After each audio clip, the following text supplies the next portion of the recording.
الحمد للہ رب العالمین والعاقبۃ للمتقین والصلاة والسلام علی سید الانبیاء والمرسلین وعلی آلہ وصحبہ واتباعہ اجمعین۔ ہم نے پچھلی نشست میں حمد ختم کر لی تھی۔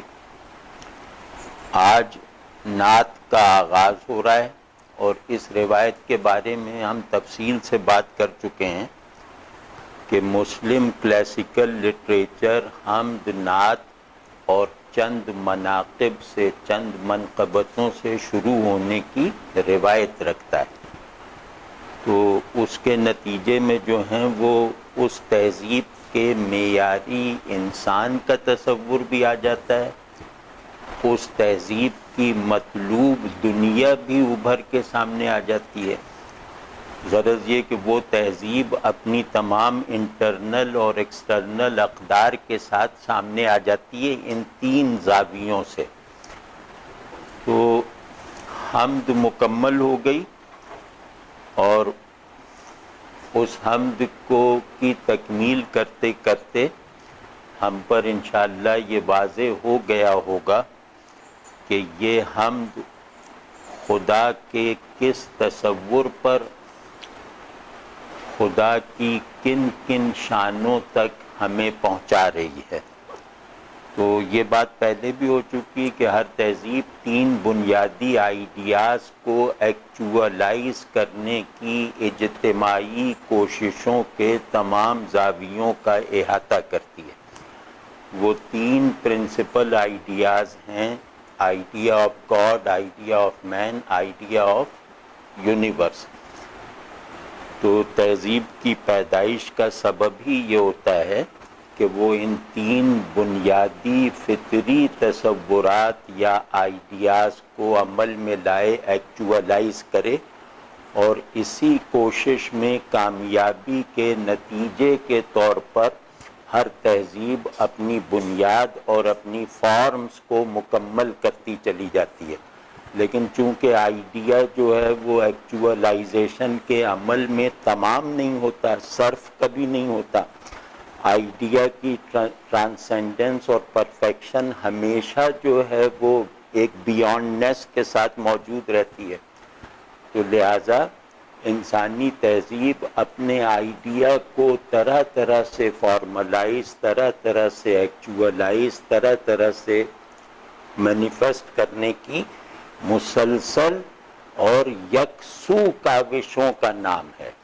تو جو تہذیبیں اپنی یکسوئی اور اپنی فلاورنگ یا نمو کے عمل کو ترک کر دیتی ہیں یا اس میں کمزور پڑ جاتی ہیں، وہ موت کے قریب چلی جاتی ہیں، اور جو تہذیبیں اپنی یکسوئی کو برقرار رکھتی ہیں اور اپنی جو ایک کریٹو فارملائزیشن ہے اس کو برقرار رکھتی ہیں، اپنے آئیڈیاز کو نئے نئے خلاق زاویوں سے، میتھڈ سے ایکچوئلائز اور فارمیٹ کرنے کے عمل سے گزرتی رہتی ہیں، وہ گویا اپنی زندگی اور تکمیل کے امکانات کو بڑھاتی رہتی ہیں۔ تو یہ جو تین روایتیں ہیں ہمارے یہاں شاعری یا کوئی بھی ٹیکسٹ شروع کرنے کی، وہ اصل میں تہذیب کو اندر سے بیدار اور فعال رکھنے کا عمل بھی ہے۔ وہ صرف یہی نہیں بتاتا کہ ہماری تہذیب اپنی گیون اقدار میں یہ ہے، بلکہ وہ یہ بھی بتاتا ہے کہ اگر ہماری تہذیب اپنی اقدار سے عملی وابستگی میں کمزور پڑتی جا رہی ہے تو وابستگی کی اس کمزوری کو شاعری کے میڈیم سے یا کسی بھی میڈیم سے گویا رفع کرنے کی کاوش کی جائے۔ تو لہٰذا ہم ان تینوں روایتوں سے اپنے تہذیبی فیض اور دور میں سطح پر فائدہ اٹھا سکتے ہیں۔ تو اور یہ بات مطلب میں، کیونکہ ہم ایک بہت عجیب و غریب بحران سے گزر رہے ہیں جس میں فرد کی تشکیل کا بھی سامان نہیں رہ گیا، تو تہذیب کی تعمیر کا سامان کہاں سے رہے گا؟ اب آدمی کو آدمی بننے کے اسباب میسر نہیں ہیں، نہ اندر نہ باہر. تو جب فرد ہی تشکیل نہیں پائے گا، فرد کا اسٹرکچر اپنے بلڈنگ بلاکس سے محروم ہو جائے گا، تو تہذیب بیچاری کہاں سے بنے گی؟ تہذیب در اصل تکمیل یافتہ فرد کی توسیع کا نام ہے. ایک فرد مکمل ہو کر جب وسعت پکڑتا ہے تو اس سے تہذیب پیدا ہوتی. تو ہمارے یہاں تو اب فرد کا بھی تصور نہیں رہا. تو اس صورتحال میں ہمیں اس سے گویا بہت زیادہ جیسے نیاز مندی کے ساتھ ان چیزوں سے فائدہ اٹھانے کی کوشش کرنی چاہیے. تو اب دیکھیں نعت رسول صلی اللہ علیہ وسلم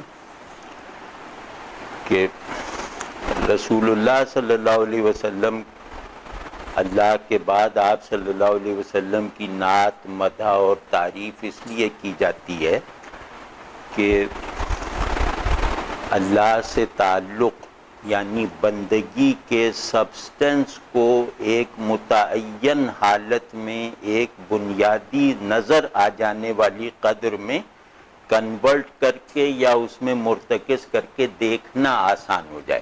تو یہ ہم بعد میں دیکھیں گے کہ اللہ نے یہ دنیا بنائی ہے 3 اصول پر. اپنے تعارف کے لیے، ایک نیچر کا آرڈر آپریٹ اور فنکشنل کرنے کے لیے، اور ایک انسان کو ہدایت کے اصول پر رکھنے کے لیے. یعنی ہدایت، فطرت اور ربوبیت وہ اس ساری دنیا کے بننے کے مستقل اسباب ہیں اور بنیادیں ہیں. تو ہدایت کے اصول پر بنی ہوئی کائنات کا مرکز رسول صلی اللہ علیہ وسلم. واضح ہے نا؟ تو اب دیکھیے کیا در نعت رسول صلی اللہ علیہ وسلم یعنی رسول اللہ صلی اللہ علیہ وسلم کی نعت. خواجہ دنیا و دین گنج وفا، صدر و بدر ہر دو عالم مصطفیٰ. اس میں آپ دیکھ رہے ہوں گے کہ جو صوتی طور پہ قریب الحروف ہیں ان کو بہت زیادہ ایک جمالیاتی توازن کے ساتھ ان صوتی قربت رکھنے والے حروف کو ملا کر ایک چند آوازیں جیسے پیدا کی گئی ہیں. تو اس سے بھی لطف اندوز ہونا چاہیے کہ خواجہ دنیا و دین گنج وفا، اس میں سب ایک طرح کے صوتی خاندان سے تعلق رکھنے والے حروف ہیں. تو کہہ رہے ہیں خواجہ دنیا و دین گنج وفا، کہ کون کس کی نعت کہہ رہا ہوں؟ جو دنیا کا ہادی ہے، جو دنیا کا مربی ہے، جو دنیا کو پاک کرنے والا ہے، اور جو جس پر دین کا دار و مدار ہے. یعنی دنیا بھی اسی کو حوالہ بنا کر سدھرے گی، دین بھی اسی کے حوالے سے دین بنے گا. تو دنیا کی فلاح اور دین کو صحیح ماننے کا راستہ، دین کو صحت کے ساتھ ماننے کا راستہ، یہ موقوف ہے، منحصر ہے، ڈیپینڈنٹ ہے رسول اللہ صلی اللہ علیہ وسلم پر. تو فلاح کی دنیا کی فلاح کسے کہتے ہیں؟ دنیا کی فلاح اسے کہتے ہیں کہ ہدایت کا قانون فطرت کے قانون پر غالب آ جائے. انسان کو اگر یہ سچویشن نصیب ہو جائے کہ ہدایت کا قانون فطرت کے آرڈر پر غالب آ گیا ہے، تو اب اس کا مطلب ہے کہ وہ ایک فلاح دنیاوی کے ماحول میں رہ رہا ہے.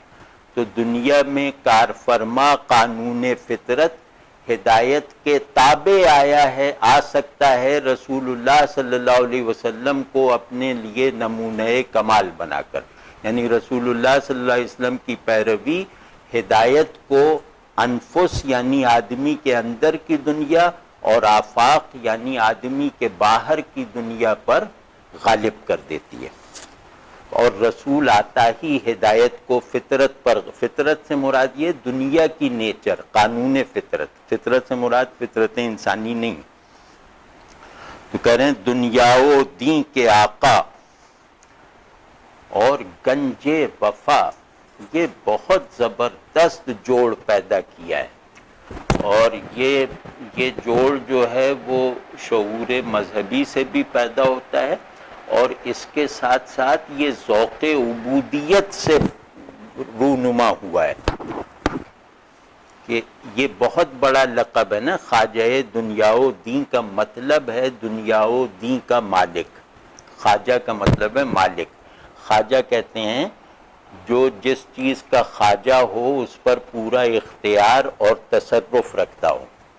تو رسول اللہ صلی اللہ علیہ وسلم کو یہ کہنا ہے کہ آپ دنیا اور دین کے مالک ہیں، تو فوراً ایک پیش بندی لگا دینا کہ کہیں کوئی مالک اللہ کے معنی میں نہ سمجھ لے.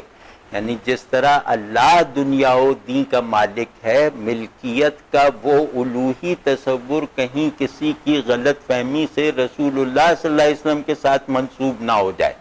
تو اگر الوہیت کا کوئی بھی لازمہ رسول اللہ صلی اللہ علیہ وسلم کے ساتھ منسوب ہوگا تو اس میں سب سے بڑی قباحت یہ ہوگی کہ پھر رسول اللہ صلی اللہ علیہ وسلم کی تعریف کے بجائے وہ کلمہ رسول اللہ صلی اللہ علیہ وسلم کی توہین کا کلمہ بن جائے گا. ٹھیک ہے نا؟ تو ایک دم روک لگائی اور فرمایا گنج وفا، یعنی دنیا و دین کا مالک اور وفاداری کا خزانہ. تو گنج وفا کہتے ہی ان کے مالک ہونے میں بندگی کی شان پیدا ہو گئی، الوہیت کا ہر رنگ غائب ہو گیا. واضح نا؟ گنج وفا کا مطلب مرادی مطلب ہے کہ عبودیت اگر ایک بندگی اگر ایک خزانے کی طرح ہے تو اس خزانے کی ساری کنجیاں رسول اللہ صلی اللہ علیہ وسلم کے ہاتھ میں ہیں. بندگی کو اپنے لیے جو جو چیزیں چاہیے وہ سب چیزیں رسول اللہ صلی اللہ علیہ وسلم کو نمونہ بنا کر حاصل ہوں گی. بندگی کو اپنی تکمیل ہی نہیں بلکہ اپنی پیدائش کے لیے بھی جن جن بنیادوں کی لازمی اور فطری ضرورت ہے وہ ہر ضرورت رسول اللہ صلی اللہ علیہ وسلم کی پیروی کے نتیجے میں پوری ہوگی. کسی اور ذریعے سے بندگی کی کوئی بھی لازمی ضرورت پوری نہیں ہو سکتی. واضح ہے نا؟ اگر میری کوئی اخلاقی، اعتقادی، عرفانی، روحانی ضرورت رسول اللہ صلی اللہ علیہ وسلم کے سے پوری نہیں ہو رہی تو وہ ضرورت اخلاقی، روحانی، دینی، مذہبی ہے ہی نہیں، وہ میرے ذہن کی ایک وہم اور تصور کی حیثیت رکھتی. تو آپ سمجھے نا؟ اس میں خوبی دیکھی، آوازوں کے ساتھ ایک بیلنس آواز کا پیدا کر کے دکھایا، دوسرا بیلنس معنی کا پیدا کر کے دکھایا. اس کو ذرا شاعری کی نظر سے دیکھیں تو بڑے شاعر کے بڑے شاعر ہونے کا بہت بڑا ثبوت یہ بھی ہے کہ اس کے کلام میں آوازیں بھی توازن کے ساتھ ہوں اور ان الفاظ سے جو معانی بن رہے ہوں وہ معانی بھی بیلنس کے ساتھ ہوں. واضح نا؟ یہ بہت بڑا کمال ہے. تو معنی کا بیلنس آپ نے دیکھ لیا کہ دنیا و دین کا مالک اور بندگی کا خزینہ دار. وفا بہت اہم لفظ ہے یہاں. وفا کہتے ہیں صرف اس بات سے اطمینان اور تسکین حاصل کرنا کہ میں اپنے مالک، اپنے معبود یا اپنے محبوب کے ساتھ تعلق میں ثابت قدم ہوں. اپنے دوست کے ساتھ تعلق میں ثابت قدمی حالات کی کڑواہٹ کو میٹھا کر دیتی ہے، وہ آندھی کو باد صبا بنا دیتی ہے. جب میں وفاداری کے پرسپیکٹو میں ہوتا ہوں تو اس وقت میرے اور دوست کے بیچ میں حائل سچویشن کے تمام عناصر گویا نگیٹ ہو جاتے ہیں، منہا ہو جاتے ہیں، فراموش ہو جاتے ہیں. وفاداری کی ہر سچویشن شیریں ہے اور خوشگوار ہے، چاہے وہ سمندر کے بھنور میں ہو، چاہے وہ کسی ٹھنڈے باغ میں ہو. ہر سچویشن ایک درجے میں خوشگوار ہے. ٹھیک ہے نا؟ یہ وفادار آدمی کو ہر ٹھنڈی ہوا تعلق کی منزل سے پہنچتی ہے، شمال اور جنوب سے نہیں آتی اس کی ٹھنڈی ہوائیں. ٹھیک ہے نا؟ تو یہ ہے گنج وفا کہ اللہ سے تعلق کے تمام آداب و حقوق احوال کی شکل میں بھی، خیالات کی صورت میں بھی، اعمال کی حیت میں بھی، سب کی سب الف سے یہ تک رسول اللہ صلی اللہ علیہ وسلم کی سنت اور سند اور اسوے سے حاصل ہوں گی۔ واضح ہے نا؟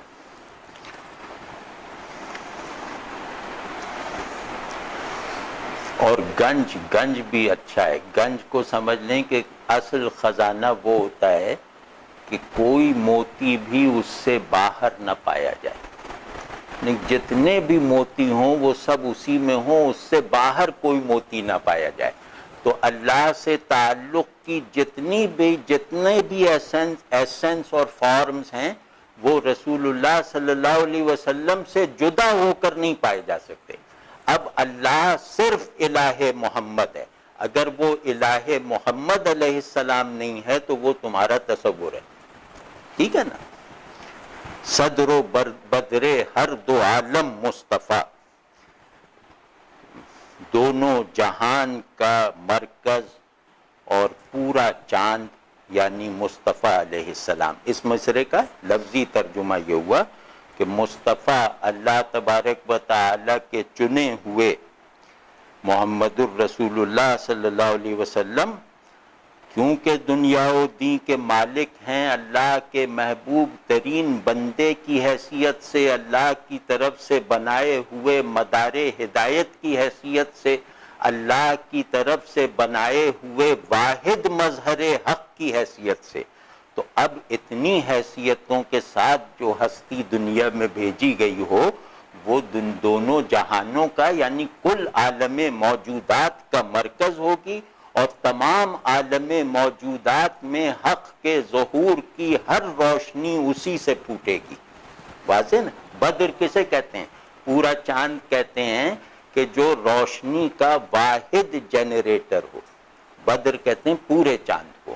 تو پورے چاند کا علامتی مطلب یہ ہے کہ نور کا واحد منبع، نور کا واحد جنریٹر یہ پورا چاند ہے، یعنی دونوں جہان میں اللہ کے ظہور کی، اللہ کی طرف سے بھیجی گئی ہدایت کی جو بھی روشنی ہے وہ روشنی رسول اللہ صلی اللہ علیہ وسلم کی ذات اور پیغام سے پھوٹ رہی ہے۔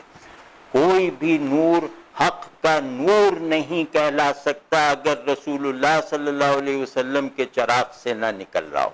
واضح ہے نا؟ یہ ہے بدر۔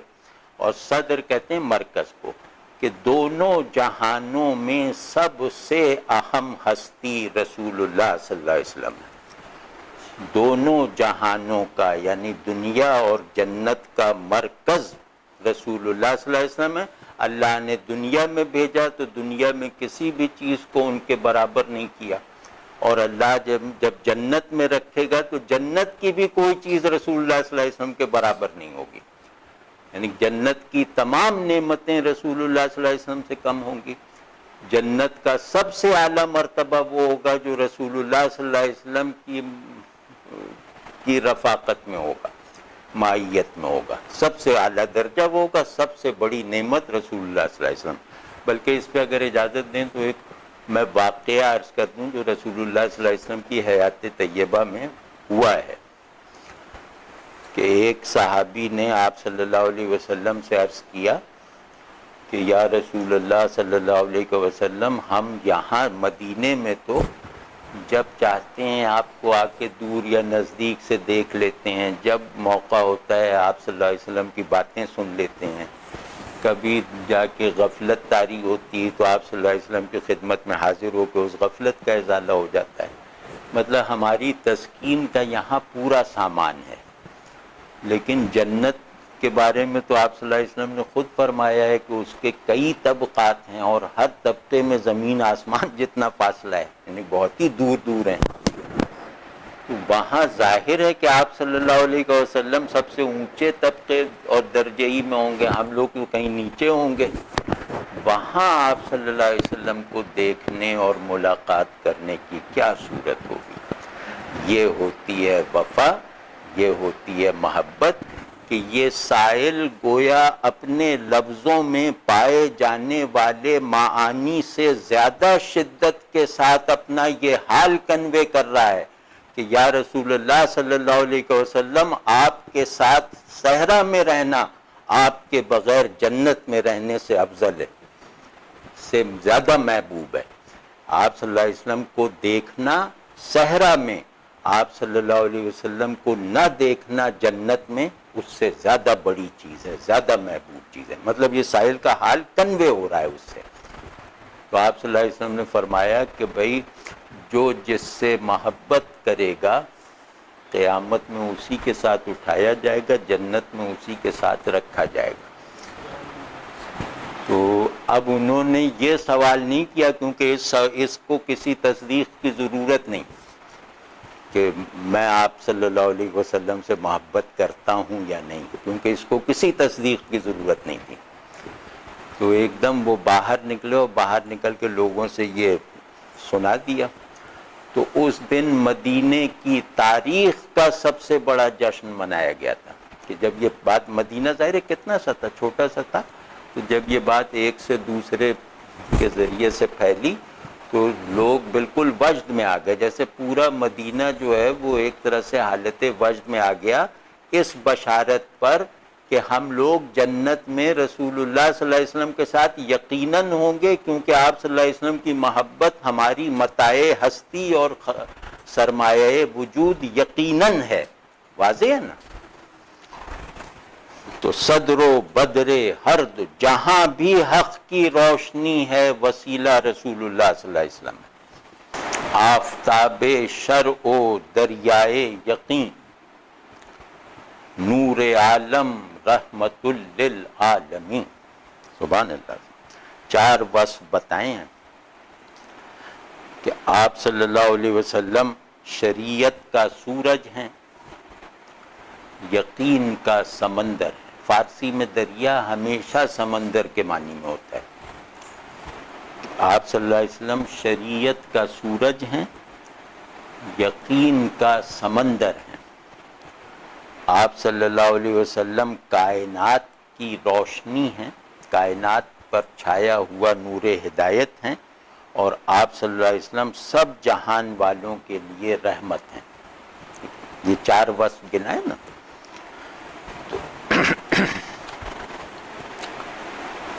اب آپ دیکھیے کہ ہر مصرے میں جو دوسرا وصف ہے وہ پہلی صفت کی تکمیل ہے۔ یہ کرافٹس مین شپ دیکھیے آپ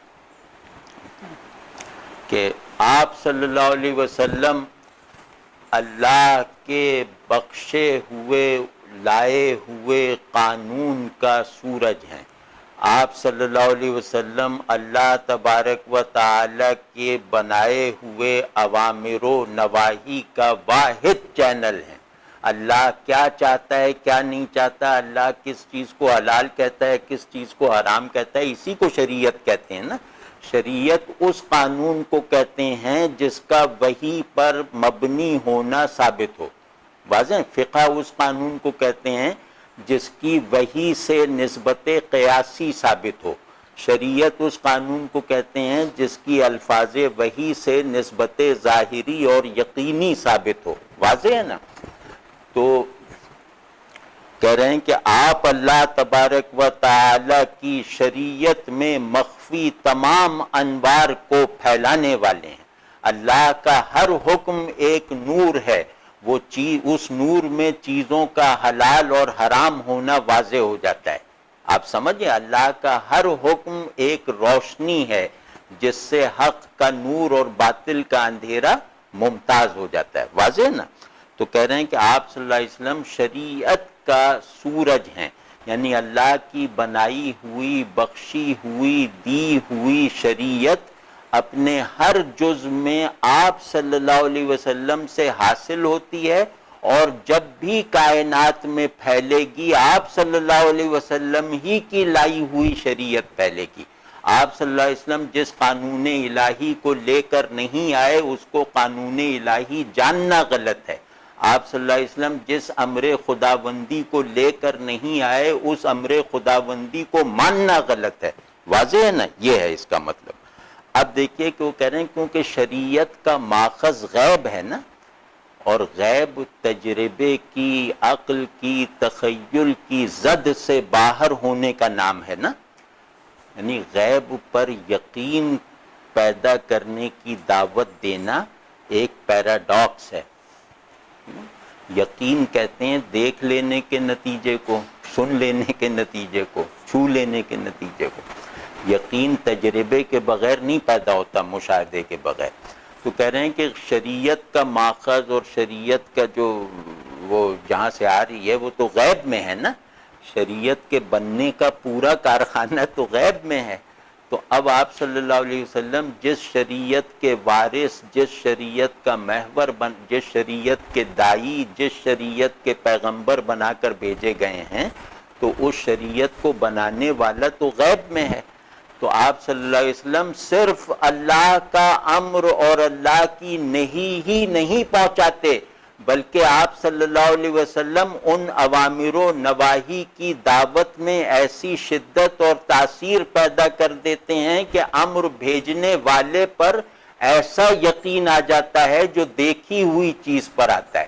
آپ صلی اللہ علیہ وسلم اندیکھے کی طرف اس شان سے بلاتے ہیں کہ اندیکھے پر یقین دیکھی ہوئی چیزوں سے زیادہ غالب آ جاتا ہے۔ آپ صلی اللہ علیہ وسلم کو دیکھ کر، آپ صلی اللہ علیہ وسلم کے پیغام کو چکھ کر، سن کر وہ ایمانی پرسپشن پیدا ہوتی ہے جس کے یقین کا کانٹینٹ حواس کے تجربے کا پابند اور محتاج نہیں رہتا۔ آپ سمجھ رہے ہیں نا؟ یعنی شریعت کہتے ہیں عمل کی سطح کو بڑھانا، اور رسول اللہ صلی اللہ علیہ وسلم کا پیدا فرمودہ یقین ہے علم کی سطح کو بڑھانا۔ تو اس مصرے کا مطلب ہے کہ یا رسول اللہ صلی اللہ علیہ وسلم، آپ نے انسانیت کی سطح عمل کو بھی بلند فرمایا اور انسان کی سطح شعور کو بھی اونچا کیا۔ واضح ہے نہیں بات؟ نہیں واضح نہ ہو تو کہہ دیا کریں، پھر اور بولیں گے۔ نور عالم رحمت للعالمین، اب یہ دوسرا سیٹ ہے، اوصاف کا دوسرا سیٹ ہے۔ پہلے مصرے میں آپ نے دیکھا، پہلے مصرے میں آپ صلی اللہ علیہ وسلم کی شان بتائی گئی ہے مظہر حق کے طور پر۔ اگر آپ صلی اللہ علیہ وسلم آفتاب شریعت ہیں تو بھی مظہر حق کے طور پر ہیں نا، اور آپ صلی اللہ علیہ وسلم دریائے یقین ہیں تو بھی مقصود، مطلوب اور تعارف کروانا اللہ کا مقصود ہے۔ دوسرے مصرے میں آپ صلی اللہ علیہ وسلم کی ذاتی بزرگی بتا رہے ہیں کہ نور عالم رحمت للعالمین، آپ صلی اللہ علیہ وسلم کائنات کا نور ہیں، یعنی آپ صلی اللہ علیہ وسلم نہ آئے ہوتے تو کائنات حق سے محرومی کی حالت میں تاریکی، حبس اور یکبستگی میں ٹھٹر کر رہ جاتی۔ آپ سمجھے نا؟ آپ صلی اللہ علیہ وسلم حق کا وہ قانون اور نور لے کر آئے ہیں جو پہلی مرتبہ یونیورسل بنایا گیا۔ کسی نبی کا کوئی پیغام یونیورسل نہیں بنایا گیا۔ آپ صلی اللہ علیہ وسلم فرمایا کہ مجھے 6 باتوں میں تمام انبیاء علیہ السلام پر فوقیت اور امتیاز دیا گیا ہے۔ ان میں سے ایک بات یہ ہے کہ میں قیامت تک آنے والے ہر انسان، ہر علاقے، ہر مطلب کیا کہتے ہیں، ہر زمانے کا نبی ہوں، اور باقی تمام انبیاء علیہ السلام اپنی قوموں کے لیے مخصوص زمانوں کے لیے اتارے گئے تھے۔ مجھے اللہ نے قیامت تک کے لیے نبی اور ہادی بنا کے بھیجا ہے، ہر فرد بشر کے لیے، ہر دور کے لیے۔ واضح ہے نا؟ تو اس کو کہتے ہیں نور عالم، کہ وہ اپنی ذات سے وہ نور ہے۔ اللہ تعالیٰ اپنی روشنی کو ایسا رکھنا ہی نہیں چاہتا جو سب سے زیادہ رسول اللہ صلی اللہ علیہ وسلم پہ نہ پڑے۔ اللہ کی روشنی کا جو بہت بڑا مقصد اس دنیا میں ہے وہ رسول اللہ صلی اللہ علیہ وسلم کو تمام چیزوں سے زیادہ روشن رکھنا ہے۔ واضح ہے نا؟ تو نور عالم، کائنات کا نور، رحمت للعالمین۔ اب نور عالم کو مکمل کر دیا۔ نور عالم کا فنیشنگ وہ پوائنٹ کیا ہے کہ جو کائنات کی روشنی ہو وہ کائنات کی ماں بھی بن جاتا ہے۔ رحمت للعالمین کا مطلب یہ ہے کہ کائنات اس کے لائے ہوئے پنگھوڑے میں پڑی ہوئی ہو اور وہ اس کو یوں ہلا رہا ہو، جو کائنات کی از روئے فطرت و ہدایت پرورش کر رہا ہو۔ رحمت کو آپ ماں کے معنی میں لیجئے، ٹھیک ہے جی۔ خواجہ کونین و سلطان ہما، آفتاب جان و ایمان ہما۔ اب یہ کوئی فقیہ کا کلام نہیں، یہ صوفی کا کلام ہے، جو آج کل صوفیت میں ایک عجیب طرح کا یونیورسلزم پیدا کرنے کی کوشش کی جا رہی ہے نا، ان کو یہ غور سے پڑھنا چاہیے۔ خواجہ کونین و سلطان ہما، آفتاب جان و ایمان ہما، کہ آپ صلی اللہ علیہ وسلم دونوں جہان کے مختار ہیں، اور دونوں جہان میں جو کچھ بھی ہے وہ آپ صلی اللہ علیہ وسلم کے تحت حکومت ہے۔ اس کائنات میں دونوں جہان میں موجود ہونے کی ایک ذوقی اور بہت وجدانی اور بہت روحانی شرط یہ ہے کہ تم رسول اللہ صلی اللہ علیہ وسلم کا محکوم ہونا کوالیفائی کرو۔ جتنا تم رسول اللہ صلی اللہ علیہ وسلم کے تحت حکومت ہو اتنا ہی لائق وجود ہو۔ واضح ہے نا؟ اس کا مطلب یہ ہے خواجہ کونین سلطان ہما۔ سلطان ہما کہتے ہیں کہ جو ہر چیز کے ظاہر و باطن کی فائنل تشکیل میں فائنل ایلیمنٹ کی حیثیت رکھتا ہو۔ سلطان کہتے ہیں اس تصرف کو جو چیز کے ظاہر کو بھی بدل دے، اس کے باطن کو بھی بدل دے۔ واضح ہے نا؟ تو کہہ رہے ہیں کہ آپ دونوں جہان کے وارث ہیں اللہ کی طرف سے، اور ان دونوں جہانوں میں جو جو چیز ہے وہ آپ صلی اللہ علیہ وسلم کی سلطنت کا حصہ ہے۔ آفتاب جان و ایمان ہما، آپ صلی اللہ علیہ وسلم روح کا سورج ہیں، آپ صلی اللہ علیہ وسلم خورشید باطن ہیں، اور آپ صلی اللہ علیہ وسلم ہی سب کا ایمان ہے۔ یعنی کوئی ایمان مکمل ہو ہی نہیں سکتا اگر اس میں ایمان لانے والا رسول اللہ صلی اللہ علیہ وسلم پر ایمان نہ لائے۔ تو اللہ پر ایمان بالکل ناقابل اعتبار ہے، یا یوں کہنے کہ اللہ پر ایمان اس وقت تک ناقص اور ادھورا ہے جب تک رسول اللہ صلی اللہ علیہ وسلم کے ایمان سے جوڑ نہ جائے، رسول اللہ صلی اللہ علیہ وسلم پر ایمان سے جوڑ نہ جائے۔ اور کیا کہنے، یہ بہت ہی قادر الکلام آدمی ہے، یہ بہت ہی بڑے شاعر ہیں۔ بڑا شاعر کسے کہتے ہیں؟ بڑا شاعر کہتے ہیں لفظ میں جتنے معنی پیدا کرنے کی طاقت پہلے سے ہوتی ہے، بڑا شاعر آ کر اس طاقت میں اضافہ کر دیتا ہے، ورنہ آدمی بڑا شاعر نہیں ہو سکتا۔ تو اب آپ دیکھیں کہ ان میں یہ ایک ایک لفظ استعمال کر رہے ہیں تو اس طرح کہ اس میں کوئی نئی معنوی جہت ڈال رہے ہیں، اور صرف معنی میں اضافہ نہیں کرتا بڑا شاعر، اس معنی کو پریزنس دیتا ہے تاکہ بیان کے جمالیاتی تقاضے بھی پورے ہو جائیں۔ جمالیات نام ہے سائنس آف پریزنس کا۔ جتنا تمہاری آنکھ اگر تمہارے ذہن سے زیادہ ریچ رکھنے والی ہو جائے تو تم صاحب جمالیات ہو۔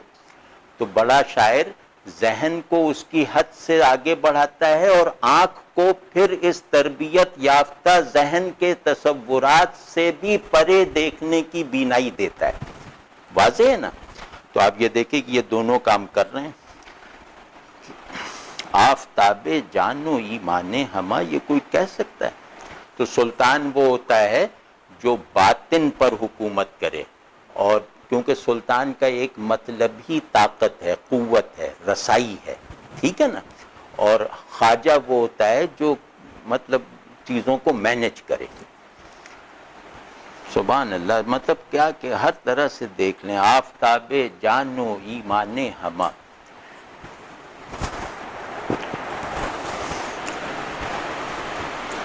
خدا کا گھر بن جانے والے قلب سے خدا کا جو نور چھلکتا ہے وہ آپ ہیں۔ اور خدا کو پہچان لینے والے شعور کا جو سب سے بڑا سبسٹنس گیور ہیں وہ آپ ہیں، یہ کہہ رہے ہیں۔ آفتاب جہاں کا کہنے کا کیا مطلب ہے کہ وجود کا مرکز کون؟ آپ صلی اللہ علیہ وسلم۔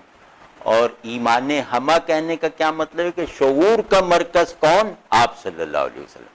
تو دنیا میں وجود اور شعور کی کلیت کے علاوہ رکھا کیا ہے؟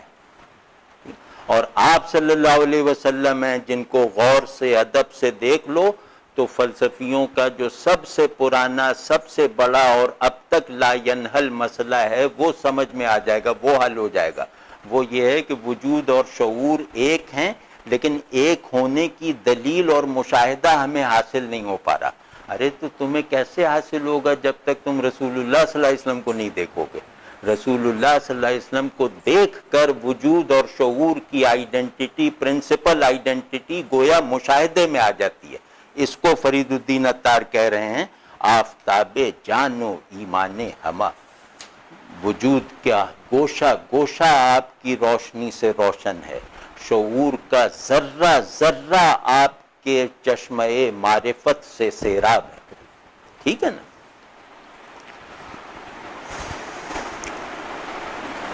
صاحب معراج و صدر کا، اچھا بھائی کوئی مشکل تو نہیں ہو رہی نا؟ یہ تو صاحب معراج و صدر کائنات، سایہ حق خواجہ خورشید ذات۔ اب آپ دیکھیں کئی شعر آ رہے ہیں اس میں فعل نہیں آیا، سب اسما ہیں۔ اس کی معنویت آپ سمجھ ہیں نا کہ معنی کی دو قسمیں ہوتی ہیں، ایک فعلی ہوتی ہے جہاں معنی کچھ کرنے نہ کرنے سے اور کسی ایک ٹینس سچویشن رکھتے ہیں، اور ایک اسمائی ہوتی ہے۔ تو اسمائی معنی بڑے معنی ہوتے ہیں، اسمائی معنی عارضی نہیں ہوتے، فعلی معنی کسی نہ کسی پہلو سے ایک عارضی پن کا عنصر رکھتے ہیں۔ تو آپ دیکھیں مدح کا آغاز صرف اسما سے کر رہے ہیں تاکہ یہ بتا رہے ہیں، یہ جتا رہے ہیں کہ یہ ساری چیزیں جو ہیں یہ مستقل شانیں ہیں، مستقل حیثیتیں ہیں آپ صلی اللہ علیہ وسلم کی، کیونکہ فعل اور ذات کی نسبت میں ایک غیریت ہوتی ہے۔ مجھ میں اور میرے فعل میں ایک ادرنیس ضرور ہوگی، ٹھیک ہے نا، لیکن مجھ میں اور میرے اسم میں ایک آئیڈینٹی ہوگی، کیونکہ فعل میرا اور آپ کا ایک جیسا ہے، اسم میرا اور آپ کا ایک جیسا نہیں ہے، ٹھیک ہے۔ تو اس وجہ سے اسما سے ان کی تعریف شروع کی ہے، ناؤن سے ان کی تعریف شروع کی ہے، تاکہ آپ صلی اللہ علیہ وسلم کی جو اصل شانیں ہیں وہ پیورٹی کے ساتھ، پرفیکشن کے ساتھ اور پرماننس کے ساتھ ظاہر ہو جائیں۔ مستقل معنی کی یہ تین جہتیں ہوتی ہیں، پیور ہوگا، پرماننٹ ہوگا، پرفیکٹ ہوگا۔ واضح ہے نا؟ اچھا یہ تو 3 پی ہیں، بہت اچھا۔ تو وہ صاحب معراج و صدر کائنات، سبحان اللہ سبحان، کہ آپ صلی اللہ علیہ وسلم کو معراج ملی اور آپ صلی اللہ علیہ وسلم کائنات کا مرکز ہے۔ صدر سمجھتے ہیں نا، صدر کا مطلب ہوتا ہے سینہ، اور سینہ عام طور پہ مرکز کو کہتے ہیں، ٹھیک ہے۔ تو آپ صلی اللہ علیہ وسلم کو اللہ نے معراج دی، یعنی بلندی ایسی دی کہ معراج دی، گہرائی ایسی دی کہ کائنات کا باطن اور مرکز بنا دیا۔ اب آپ سمجھے نا، چیز مکمل چیز کسے کہتے ہیں؟ جس کی گہرائی بھی اینڈ لیس ہو، جس کی اونچائی بھی اینڈ لیس ہو۔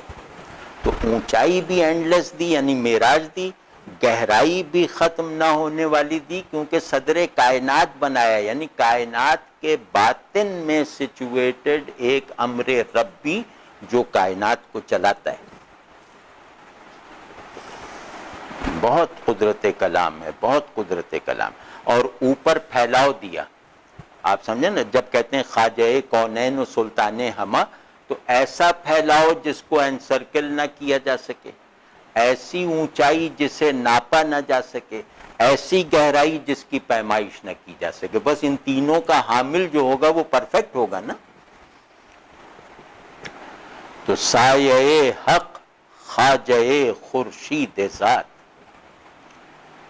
کہ آپ صلی اللہ علیہ وسلم کو اللہ نے قرب دیا، فزیکل نزدیکی کا ماحول پیدا کر کے بھی، یہ معراج ہے. اور آپ صلی اللہ علیہ وسلم کو اللہ نے وہی قرب دیا بظاہر فزیکل دوری کو کی سچویشن بنا کر. یار اس کو تو اپریشیٹ کیجئے نا کہ آپ صلی اللہ علیہ وسلم ایسے مقرب ہیں، ایسے صاحب قرب ہیں کہ اس قرب کو ناپنے کا جو فزیکل معیار ہے اس معیار پہ بھی اپنا قرب عنایت کر کے دکھا دیا. اور قرب اور دوری کو ناپنے کی جو چیزیں ہیں، یعنی جن جگہوں کو اللہ سے دور سمجھا جاتا ہے، جن کی دوری کو فزیکل پیمائش سے گزارا جا سکتا ہے، ان دوریوں پر بھی آپ کو اللہ نے اپنا وہی قرب دیے رکھا جو معراج میں دیا تھا. واضح ہے نا؟ سبحان اللہ. مقرب اللہ کا کسے کہتے ہیں؟ جسے کوئی فزیکل نزدیکی مزید قریب نہ کر سکے، جسے کوئی فزیکل دوری اللہ سے دور نہ رکھ سکے، اسے کہتے ہیں مقرب. جس کے لیے پیمائش کی جا سکنے والی نزدیکی و دوری بے معنی اور irrelevant ہو جائے. تو صاحب معراج و صدر کائنات سایہ حق خواجہ خورشید ذات. اس میں دیکھا نا ایک تضاد کی نسبت ہے سائے اور خورشید میں. کمال کمال کہ آپ صلی اللہ علیہ وسلم سایہ بھی ہیں، آپ صلی اللہ علیہ وسلم سائے کو ہٹا دینے والی روشنی بھی ہیں. آپ صلی اللہ علیہ وسلم وہ سایہ ہیں جو کسی روشنی سے ہٹتا نہیں. آپ صلی اللہ علیہ وسلم وہ روشنی ہیں جس میں کوئی اور سایہ بن ہی نہیں سکتا. تو سایہ حق آپ صلی اللہ علیہ وسلم رحمت ہے نا. تو رحمت کا مطلب ہے کہ اللہ تبارک و تعالیٰ کی شان رحمت آپ صلی اللہ علیہ وسلم کو اپنا میڈیم بناتی ہے. تو سایہ حق آپ صلی اللہ علیہ وسلم حق کا سایہ ہیں، خواجہ خورشید ذات. بھئی سایہ حق ہونے کا کیا ثبوت کہ آپ صلی اللہ علیہ وسلم کے تذکرے سے اللہ کے ذکر کی کیفیت اور فائدہ حاصل ہوتا ہے. تو یہ سایہ حق ہے نا. یعنی آپ صلی اللہ علیہ وسلم کا کوئی ایسا ذکر ہو ہی نہیں سکتا جو اللہ تبارک و تعالیٰ کو یاد کروانے کا سب سے قوی موجب نہ بنے. ٹھیک ہے نا.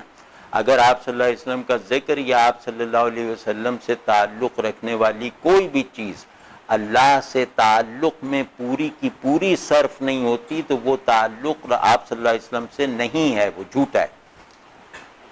تو سایہ حق خواجہ خورشید ذات آپ صلی اللہ علیہ وسلم ذات باری تعالی کے سورج والے ہیں. یہاں خواجہ کا مطلب ہے صاحب والا. تو آپ صلی اللہ علیہ وسلم حق کا سایہ بھی ہیں اور حق کی روشنی بھی. اس میں بس لطف اندوز ہونا چاہیے. یہ اچھا لگتا ہے نا سننا اور اس کو ذرا سا محسوس کرنا، اس کو تھوڑی دیر اپنے اندر ٹھہرانا. کیونکہ جب تک ذہن کے لیے جو پیراڈاکس ہوتا ہے وہ احساسات میں ایک تموج اور روانی نہیں پیدا کرے گا نا، لطف نہیں آتا. پیراڈاکس ہوتا ہی اس لیے ہے کہ حواس کی کنٹینمنٹ آف ریئلٹی کو دماغ سے زیادہ بڑھا دے. ٹھیک ہے نا. پیشوائے ان جہانوں آ جہاں، مقتدائے آشکارا و نہاں. کہ آپ صلی اللہ علیہ وسلم یہاں کے بھی پیشوا ہیں، وہاں کے بھی پیشوا ہیں. یہاں بھی آپ صلی اللہ علیہ وسلم ہی کی پیروی کرنی ہے، وہاں بھی آپ صلی اللہ علیہ وسلم کی پیروی سے آزادی نہیں ہے. دونوں جہانوں میں حق کو غلبے کے ساتھ ظاہر رکھنے والے امر کے واحد وارث آپ صلی اللہ علیہ وسلم ہیں. مقتدائے آشکارا و نہاں، جو ظاہر ہے اس کے بھی ہادی جو چھپا ہوا ہے اس کے بھی رہنما، جو زندہ ہے اس کو بھی منزل تک پہنچانے والے، جو مر چکا ہے اسے بھی مقصود سے واصل کر دینے والے. ٹھیک ہے نا؟ ہر موجود اور موجود ہونے کے بعد معدوم ہونے والے کے مقتدا اور ہادی آپ صلی اللہ علیہ وسلم. یہ بہت اچھا ہے، مقتدائے آشکارا و نہا. ایک میں عرض کرتا ہوں کہ بعض لفظ اتنا زیادہ کنوے کر رہے ہوتے ہیں کہ سوچنے سے ان کے معنی سکڑ جاتے ہیں. تو اس لفظ کو جو ہے نا بس تصویر کر لیا کریں، اس لفظ کے فلو کو مطلب دماغ پہ دستک نہ دینے دیں، بلکہ ایک دم جیسے اپنے نظام حواس میں شامل کرنے کی کوشش کیا کریں. تو بھائی اس کو اس طرح کر لیں، مقتدائے آشکارا و نہا. جتنا بھی ان لفظوں کے بارے میں جانتے ہیں اس کو اپنے اندر ذرا سی گردش دیں گے نا، تو یہ لفظ چاہے اپنے معنی کو ذہنی ٹرمز میں نہ کھول سکیں، یہ اپنے معنی کے احوال کا ایک ابھار آپ کے قلب اور احساس میں ضرور پیدا کر دیں گے. ٹھیک ہے نا؟ اچھا منظر جو تسکین دیتا ہے، اس تسکین کا سبب یا ٹول ذہن نہیں ہوتا، اس تسکین کا ذریعہ احساس ہوتا ہے. ٹھیک ہے؟ تو جو بڑے معنی ہوتے ہیں نا وہ بڑے مناظر کی طرح ہوتے ہیں. کوئی معنی بڑا نہیں ہو سکتا خوبصورت ہوئے بغیر، اور کسی معنی میں خوبصورتی داخل نہیں ہو سکتی ایک پریزنس پیدا کیے بغیر، اور کوئی پریزنس ایسی ہو نہیں سکتی جو آنکھ کو سبقت نہ دلوا دے ذہن پر. واضح ہے نا؟ مہترین و بہترین انبیاء علیہم السلام، مہترین و بہترین انبیاء، رہنمائے اصفیاء و اولیاء. کہ سب سے افضل، سب سے بہتر نبی آپ صلی اللہ علیہ وسلم ہے. آپ صلی اللہ علیہ وسلم افضل الانبیاء، آپ صلی اللہ علیہ وسلم خاتم الانبیاء. تو جو خاتم ہوگا وہ افضل لازماً ہوگا. مطلب اگر خاتم افضل نہیں ہے نا تو خاتمیت بے معنی ہے. اسلام ایک زنجیر کی طرح ہے نا، ہر نبی اس کی ایک کڑی ہے. تو وہ زنجیر جس کڑی پر ختم ہوئی ہے بس اب وہی اسلام ہے، وہی عیسائیت ہے، وہی موسویت ہے جو رسول اللہ صلی اللہ علیہ وسلم. جب ہی فرمایا نا کہ موسیٰ بھی اس زمانے میں ہوتے تو ان کے لیے بھی مفر نہیں تھا، چارہ نہیں تھا اس کی پیروی کیے بغیر جو میں لے کر آیا ہوں.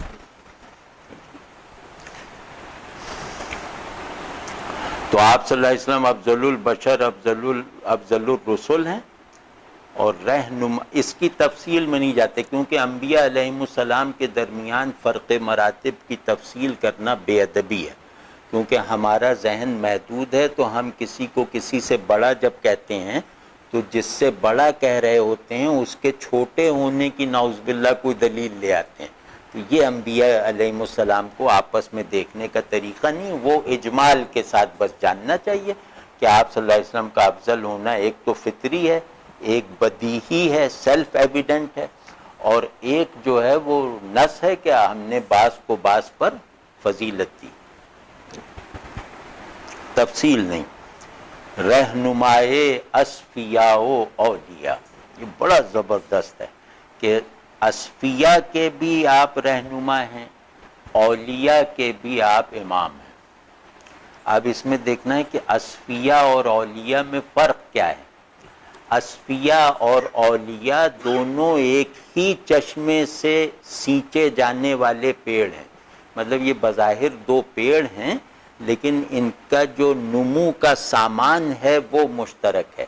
یہ دو چہرے ہیں، ان دونوں کا سامان آرائش یعنی کٹ جو ہے وہ ایک ہے. ٹھیک؟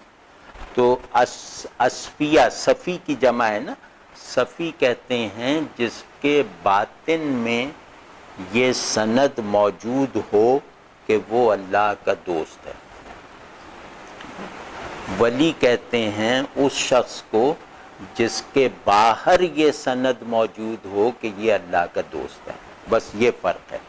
یعنی اللہ کی جہت سے دیکھیں تو وہ ولی ہے، اور وہی ولی اپنے باطن میں جھانک کر دیکھے، اپنی جہت سے دیکھے تو وہی صفی ہے. صفی کیا؟ پیوریفائڈ. ٹھیک ہے نا.